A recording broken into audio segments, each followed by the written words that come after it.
Our huts made of mud with thatched grass roofs. But as you move in town, you see brick buildings that even have electricity, though many stores are still outside selling natural goods and handcrafted items. Now, you have just learned about structural design in Africa's main countries, Kenya, Nigeria, and South Africa. Now let's turn our attention to Alex as he tells us about the architecture in Oceania.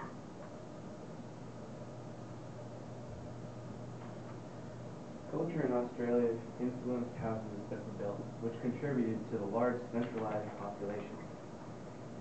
The beginning of Australian colonies started on January 26, 1788. Construction began immediately when they started cutting down trees and cutting the logs up into lumber that they would be able to use to build houses. They learned quickly that canvas was not very effective in wind or rain. They had come lamentably equipped with tools also, according to J.M. Freeland, author of Architecture in Australia History.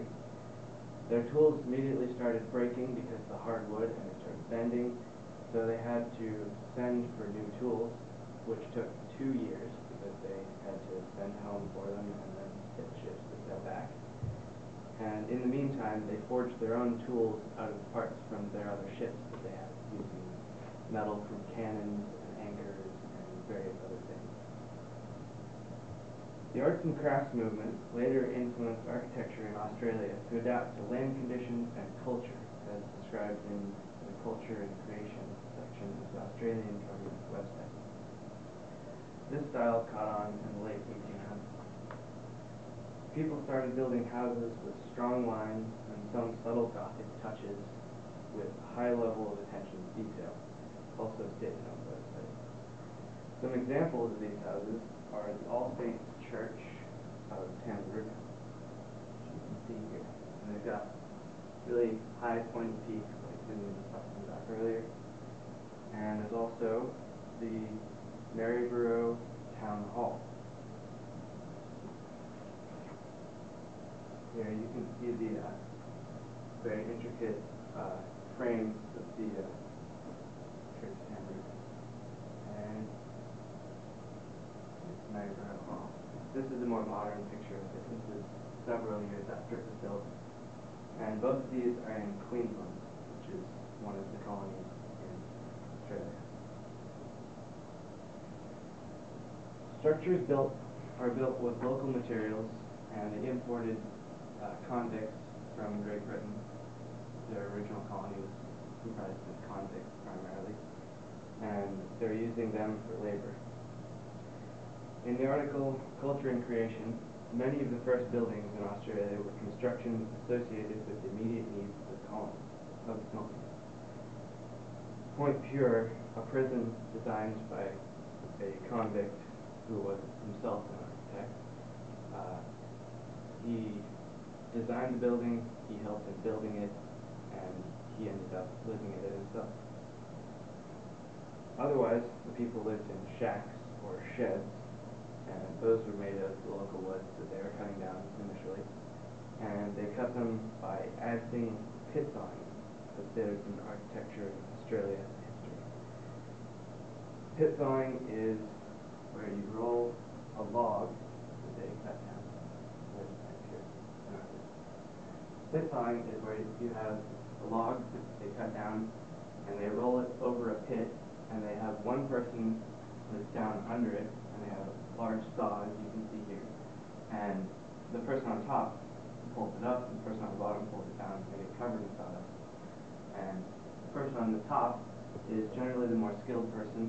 They have the duty of leading where the saw blade goes so they can see better than the person on sawdust in the blade.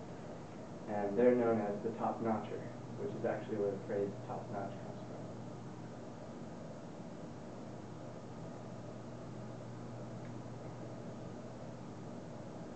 Population in Australia grew substantially since the colonization in the late 1700s. The Australian government's website states that qualities were often sacrificed in the development of the Australian suburbs, where 85% of the Australians have lived since 1900. This is likely because the first buildings were buildings like Port Arthur and Point Pure, which are very large buildings that can house many, many people. According to Oxford History of Australia, from 1860 to 1900, Queensland went from the second smallest to the third largest colony in Australia. Even so, Western Australia multiplied its population by 12 times. This growth was mostly in the the last 10 years of that, so the 1890s. It grew probably 80% of that 12 times. A very significant amount. Today we've presented you with a new way of looking at housing around the world. Simeon described the type of living in Europe. Emily discussed the importance of religion, practicality, and necessity in Asian housing. Catherine taught us about the diversity across Africa. And I finally talked about Australian culture and architecture. Wherever you are in the world, your neighbor's door is going to look a little bit different than your own. Rather than shutting them out, you understand the significance of different housing around the world. Do not be afraid to knock and let yourself know. Yay. Yay. 1942. Nice. Good job, guys. Slow down there at the end. Yeah, I know, that was good. Yeah, I know the last person always is a little bit more difficult, but you did